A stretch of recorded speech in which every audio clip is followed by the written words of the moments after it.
I did drive by your high school there in where was it? What's the town? In Walton. Walton. That's it. Did you? I did drive past the high school. I thought, wow, do your school chums going way back to the early 1980s? Have you kept in touch with any of them?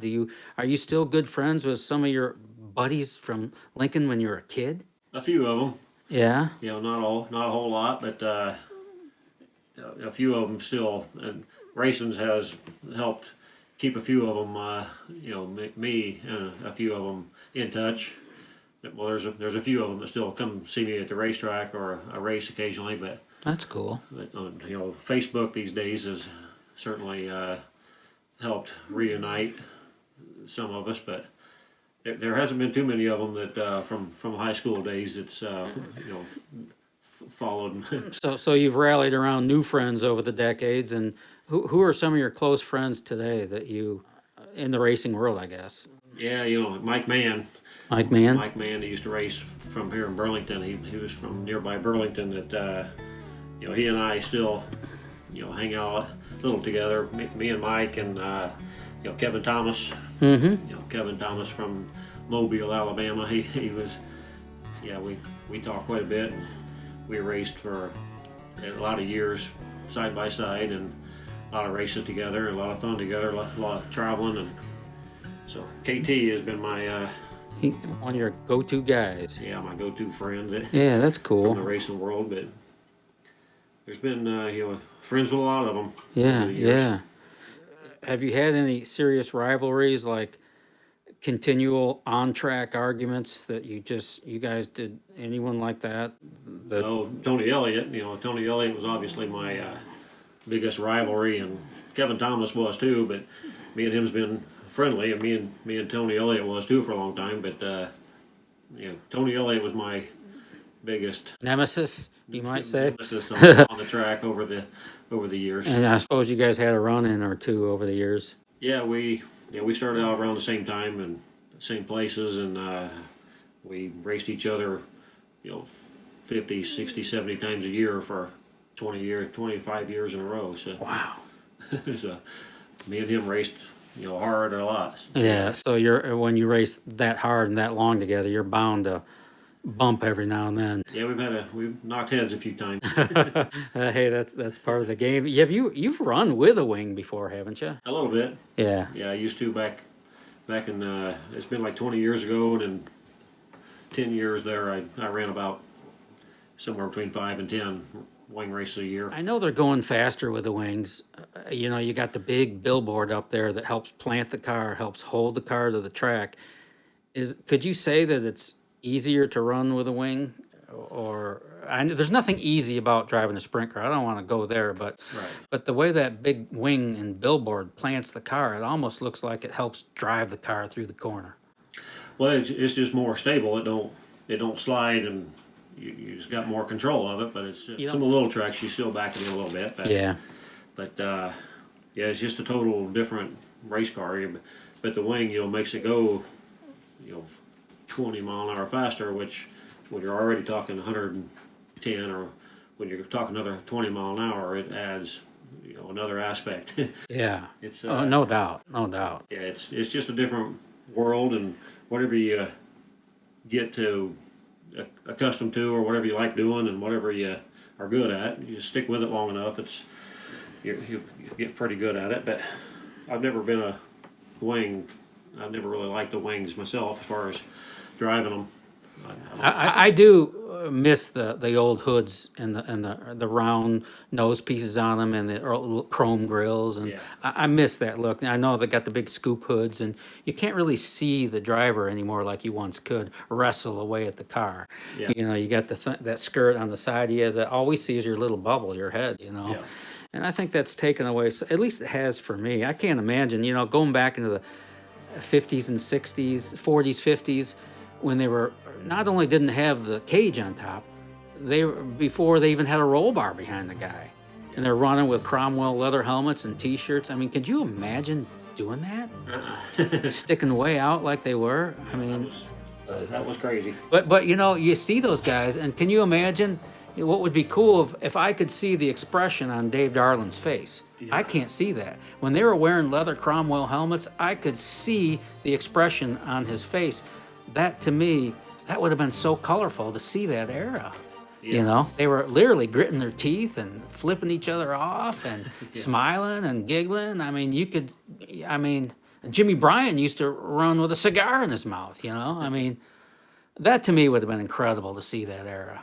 Yeah, that would have been neat to see, but I'm glad it's not that way anymore. I know, Myself, but because so many men did not survive that era. it was a different time, and it was certainly, like you said, it was nice to be able to see the driver and watch him work and see his expressions, and it would be neat to see that. I think that's what got people to the track, that personality that you could see, not only off track, but on the track. Yeah. That was a big draw back then. What do you see if you could look 50 years down the road? Where is racing? Is there such a thing as sprint car racing 50 years down the road? Are they all electric cars? What do you see? Well, I bring the tough questions, Dave. that's deep. I knew it was. Kind of like driving in too deep. Yeah, it's like praying like Hewitt now. What might happen, but it is with the electric situation. I don't know really what is going to happen. I certainly hope that sprint car racing would still be out there 50 years from now, but there's a good chance that it won't be. I don't know what the people will do if there's not, but well, the world's changing so fast. it is changing fast. Who can keep up? Years, I've seen quite a change in just my 50 years. Oh, I can imagine. So it is. I really don't know how to answer that question, but I hope it is still here and alive and well. But there's a good chance that it won't be. It's hard to call. I mean, you weren't too, when you started your sprint car career, you weren't too far away from just the roll bar behind the head. Yeah, my first tournament just had a roll bar on it. Really? There you go. We had a picture somewhere of that, but I don't know where it's at now. But my first tournament just had a roll bar on it the first time I drove it. Are open wheel drivers, sprint car drivers, are you guys athletes? Do you consider yourself an athlete? Yeah, I'd say so. Yeah. Got to be some sort of physically fit and willing to take some chances, but sure. It's a good question though, but it's just how you see it. But you got to be somewhat physical shape. Yeah, and I look at I've always thought Steve Kinzer was just a badass, and he is. But I also watched him a lot at the track over the years, and he lived on, cheeseburgers and cigarettes, but yet he somehow was the greatest sprint car driver, arguably to ever turn the wheel. Yeah. But you look pretty fit. Do you have any kind of fitness regimen? Do you walk? Do you do anything in terms of fitness? Just trying to keep up with my honey-do list over there. Oh, well, that'll do it. So you have a reason to move every day. That's the main thing. Keep moving. Yeah, just I don't really have a workout. I don't work out. I'm similar to Steve Kinzer. I just don't smoke cigarettes, but I drink beer and drive race cars. I'm going to edit that out, Dave. Dave Darland drinks beer. I like a Mexican beer, Coronas. Corona. The Modelo's. I do like the upper level of beer if I had my choice, but being a race car driver, I drink a lot of cheap beer. Yeah, whatever. Schaefer Light. Stroh's. They probably don't even have that anymore. I grew up on Stroh's, though. Did you? That's what the boys in Lincoln used to. That was Raleigh Beal's favorite beer. Oh yeah, his trunk was always full of Stroh's beer, and that's back when after the race at like New Bremen or Eldora, it could have been a Sunday afternoon, but nobody cared. They would sit out there in the parking lot and party till the wee hours of the morning, drive home all night just in time to, brush your teeth and go to work on the railroad. That's how they lived back then. Now, when the race is over, poof, it's like a ghost, everyone's gone. But back then, the party afterwards was as much part of the event as the race was. Yeah. I recognize that. And we always talk about that. Me and Kevin, and we do a little bit of hanging out after the race and having a beer and chatting and talking about how it went and how it's going to go next week. So, but yeah, we did a little bit of that, but it has gone to the wayside as far as hanging out and drinking some beer after the race. It seems like the world changed. I've always been a outdoorsman, hunting and fishing and just doing that outdoor thing, and I've always enjoyed that and gotten away from a lot of that, over the last 20 years with my racing schedule, even going off into the wintertime. Went to New Zealand a bunch of times, over the last that would be fascinating. Years. Got to go to New Zealand about 15 times or so to spend a month or so during the winter. Yeah. When I started doing the Turkey Night race and the Oval National stuff out in California in the fall, that kind of took away from my hunting season, so I kind of got away from it. But that's another thing I'm gonna try to pick up a little bit more of again when I slow down. Slow down. I just don't see it coming. But we'll see. That's what Brenda says. That's your wife, right? Yeah. How long have you been married? 31 years. Wow, 31 years? Yeah. Congratulations. Thank you. That's hard to do. Yeah. Or it can be challenging. I admire, I'm sure, as it is for everyone, but I admire people who are in it for a longer haul. I think that's admirable, and it's easy to get out, but it's certainly more difficult to stay in. And marriage is a challenge for sure. It's Yeah. like driving race cars. I never compared the two, but I see it. It's the same challenge, only different. I gotcha. If you're going to watch television at night, is it usually a sporting event, or do you even care about TV? No, I don't really care much about TV. No. It's a sporting event for me, or I like watching the old the video shows on TV that show people doing dumb stuff. But I think I've been on a few of them. Really? Well, there's lots of choices of people doing dumb stuff in the world. I've noticed. A bunch of videos of that. Yeah. I mean, what about music? I mean, are you a country music guy? Is that the deal for you, or? Well, I used to be, but the country music it's changed too over the. It's not so country anymore. It's almost like pop music or something. Yeah, it's not but that. Still, I mean, if it's a good song, It's a good like song. it no matter what. Sure. But I was always a country boy through the 80s and 90s, Heck yeah. and then it was just great music back then. I thought. Oh yeah, Hank Williams Jr. and all that stuff. Yeah, Oh, with Bo Cephas and Heck yeah. Garth Brooks, and there was a lot of good country songs back then, and then I've always been rock and roller too. I've always liked Kiss and AC/DC and Man, I say crank up the AC/DC. That is one of the greatest rock and roll bands of all time, to my ears anyway. I love that band. Yeah, they were great. I love the old classics too, your Led Zeppelins and Yeah, all that stuff. You go back to that era. There's lots of great music that came from that era, and whether it be rock and roll and country back then too. And like I say, country up until about 2000 was pretty good, and occasionally there's a good song out now, but Turkey Night at Irwindale Speedway was a great night. Well, that's a pavement track, isn't it? Yeah. Oh, That one ranks. That one ranks right up there as one of my favorite and I'll bet. all time. That's a cool shot. Do your sisters pay attention to your racing career at all? I mean, Deb does. Betty here, she's the one that don't really, but she likes it. But I gotta believe they're proud of their brother. yeah, they are. They are happy that I'm had a good career and good run at it. What was your last USAC sprint car feature win? Where was that at?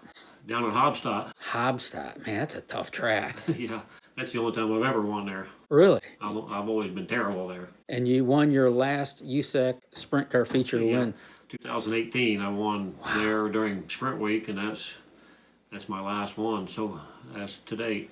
Yeah. Do you know when your car's right off the bat? I mean, do you like you take that first or second lap and then you say to yourself, okay, we're in trouble here. We missed it. I mean, can you tell right away? Usually, yeah. Yeah, Unless something changes throughout the race, it makes it better or worse. I mean, sure.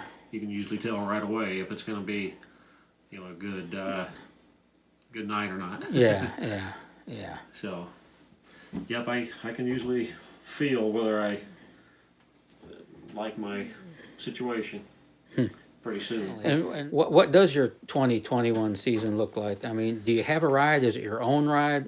Where you at?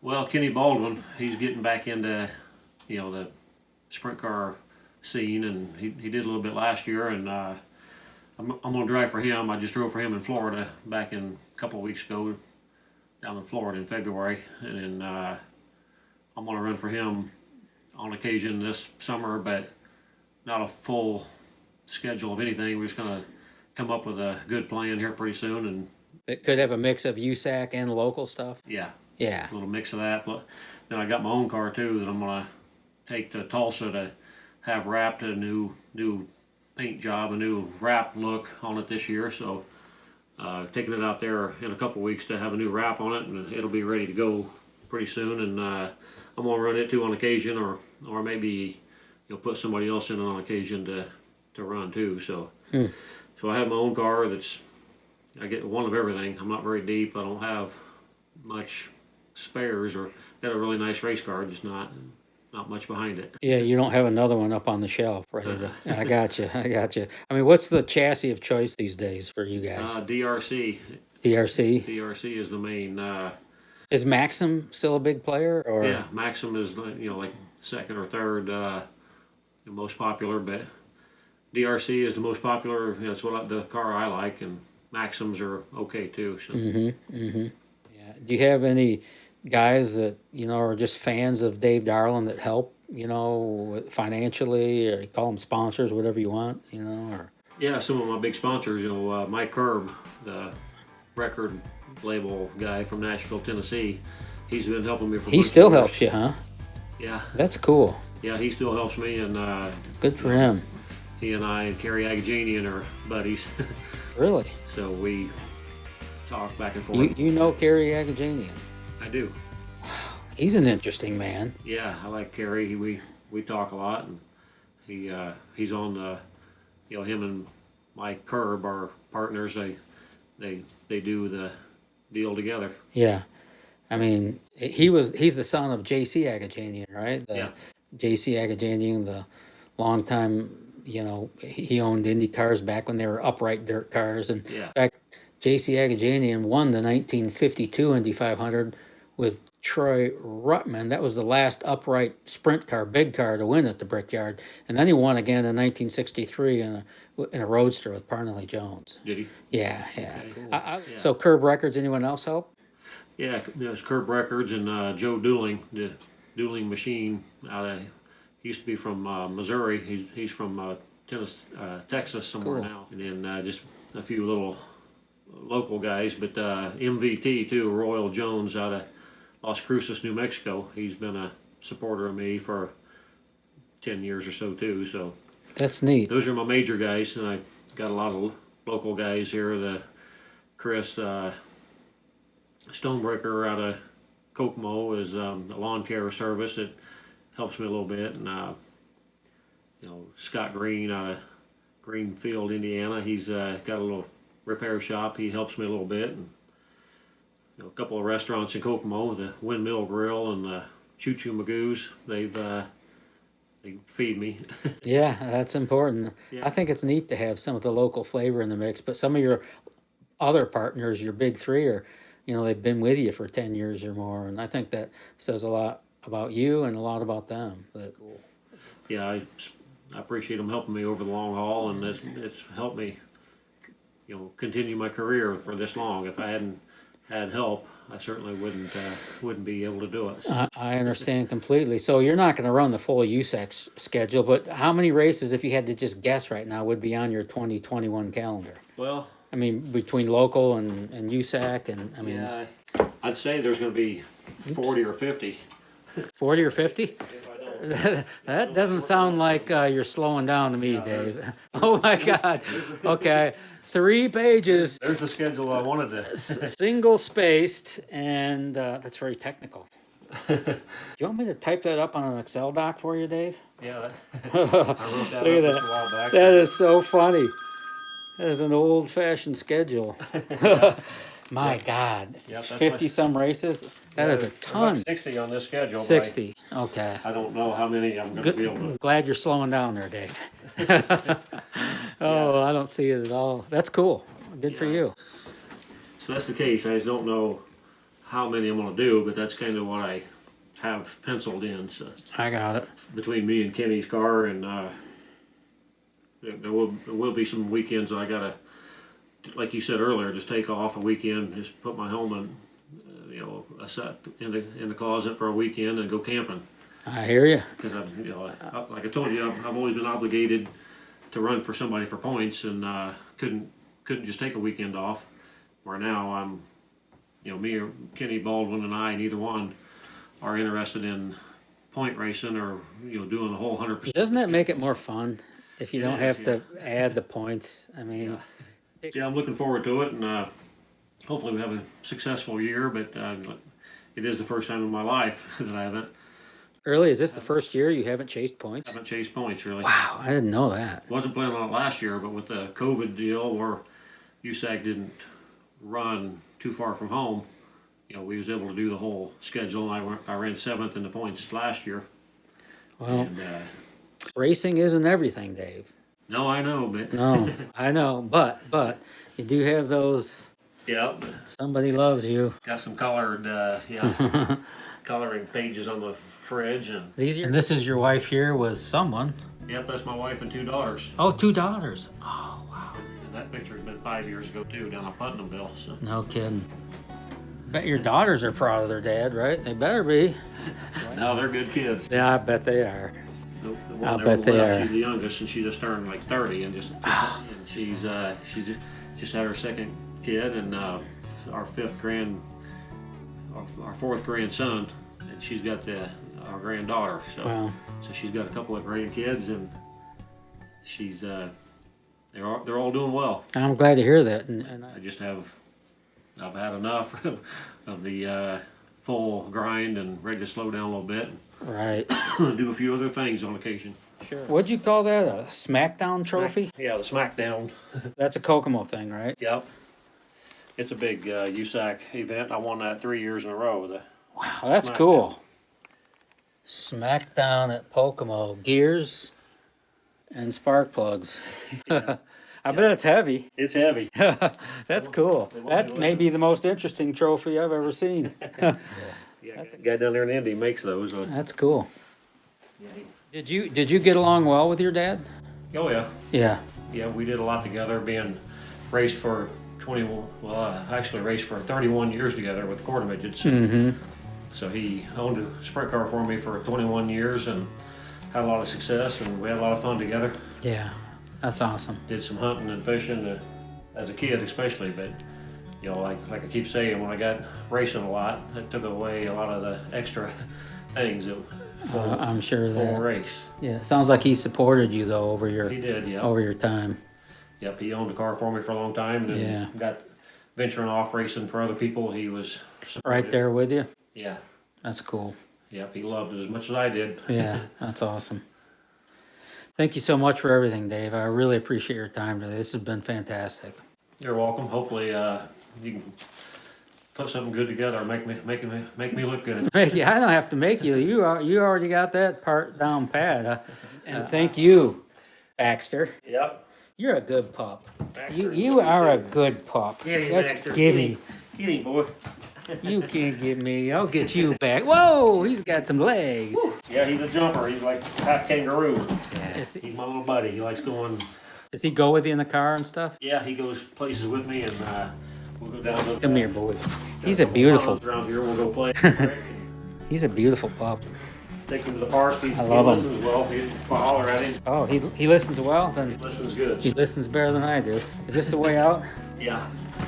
Okay. Thank you so much, Dave. You're welcome. I appreciate your time today. Yes, sir. And you might want to.